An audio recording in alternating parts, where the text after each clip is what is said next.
Bonjour, alors aujourd'hui je réponds à une question qu'on m'a posée, bah oui parce que j'avais du coup laissé un jour une demande en disant bah posez vos questions, j'y répondrai. À quoi sert un groupe privé? Comment s'en servir et à quoi ça sert? C'est la réponse dans cette vidéo d'aujourd'hui. Tu veux créer un groupe privé, tu vois qu'il y en a plein qui font ça, et tu dis tiens mais si j'en faisais un, mais si tu dois en faire un, c'est dans le bon objectif et pour les bonnes raisons, parce que ça prend beaucoup de temps, et si tu le fais pas pour les bonnes raisons, tu vas perdre du temps et donc de l'argent, et je te le dis souvent, ton énergie n'est pas illimitée. Juste petite info, à la fin de la vidéo, je t'explique pourquoi moi je n'ai pas de groupe privé. Bonjour, je m'appelle Anthony Chave, coach sportif, fondateur de la franchise Perform Coach, qui permet aux coachs de savoir pourquoi ils créent des groupes privés. Mais oui, parce que du coup, aujourd'hui, je te parle des groupes privés. C'est la question qu'on m'avait posée. On m'avait demandé, les groupes privés, à quoi ça sert en fait? Et du coup, comment l'utiliser surtout? C'est ça qui est important en fait. C'est ça qui est important. Alors sache déjà que c'est un moyen, le groupe privé, d'avoir une notion de curiosité, je trouve. C'est-à-dire que toi, quand tu vois un groupe privé, tu as envie d'y rentrer dedans. Tu dis, tiens, c'est privé, le sujet il me paraît intéressant, j'ai envie de voir ce qu'il y a dedans. Donc le fait de créer un groupe privé, si ton groupe privé a le bon nom au départ, ça c'est important, s'il a le bon nom au départ, peut attirer la curiosité et donner aux gens l'envie de venir. Alors que si tu avais juste un groupe ouvert, ça ne créerait pas cette curiosité ou cette envie. C'est tout ce qui est interdit, en gros, on a toujours envie d'y aller, bah là c'est le but. Première chose et premier point important. Ensuite, il va être important parce qu'il va te permettre de sélectionner les gens. Naturellement, toi, tu vas les sélectionner et eux vont te sélectionner aussi, mais c'est toi qui vas choisir. C'est-à-dire que tu peux mettre un questionnaire à l'entrée et ça te permettra de savoir qui est-ce qui rentre, d'accepter ou de refuser. Et ça permet de sélectionner.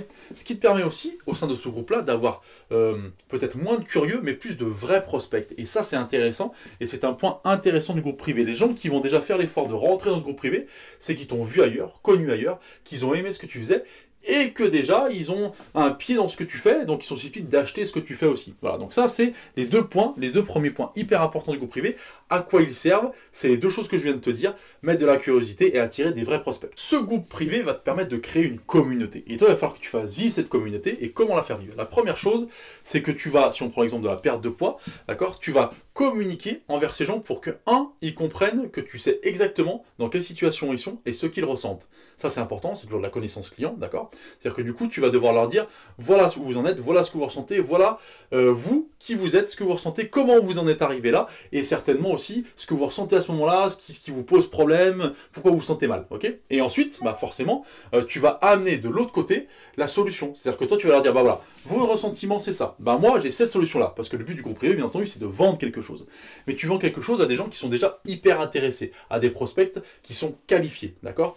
Et l'objectif de ça, c'est de mieux les connaître. Plus tu connaîtras ces prospects qualifiés, plus tu pourras leur parler, plus tu pourras leur vendre. Voilà à quoi sert un groupe privé et comment on l'utilise. C'est-à-dire que tu vas avoir une communication exclusive avec ces gens-là, et tu vas aussi leur offrir des choses exclusives, du contenu exclusif, des vidéos exclusives, peut-être aussi, tu vois, des recettes exclusives. Par exemple, si tu parles de la perte de poids, tu vas dire, bah voilà, aujourd'hui, je vous offre, et seulement dans ce groupe privé-là, une recette qui est magnifique, qui vous permet de bien manger, mais de perdre du poids en même temps, bon, etc., etc. Je te le fais rapidement, mais tu as compris le principe, je pense. C'est comme ça qu'il faut se servir d'un groupe privé. Attention, il va falloir entretenir la motivation des gens que tu as dans ce groupe privé-là. C'est-à-dire qu'il va falloir sans arrêt aller les chercher pour qu'ils soient toujours motivés, alors à perdre du poids si c'est l'objectif bien entendu, et surtout motivés à venir chercher tes solutions. Donc il va falloir qu'ils comprennent pourquoi tes solutions sont différentes des autres et pourquoi elles sont les meilleures. Encore une fois, c'est de la connaissance client, c'est du positionnement, c'est ce dont on parle généralement dans ces vidéos-là. Donc regarde les autres vidéos si tu vois pas de quoi je parle, ça permettra de savoir comment gérer ce groupe privé et comment communiquer à ces gens-là sur ce groupe privé-là.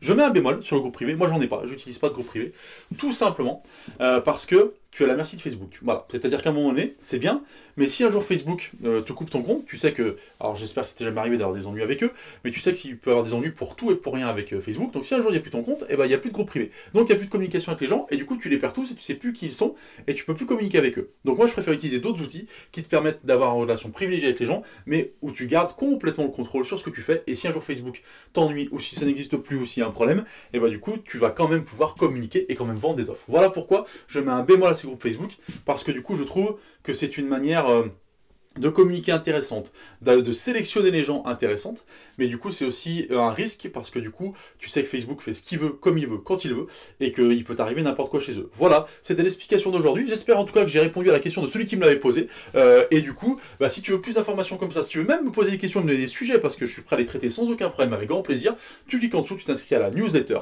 et tu pourras tous les jours recevoir une vidéo qui te parle de ton business et de comment le développer, et surtout comment faire les bons choix, parce que tu sais ton énergie est limitée. Bonne journée, à bientôt!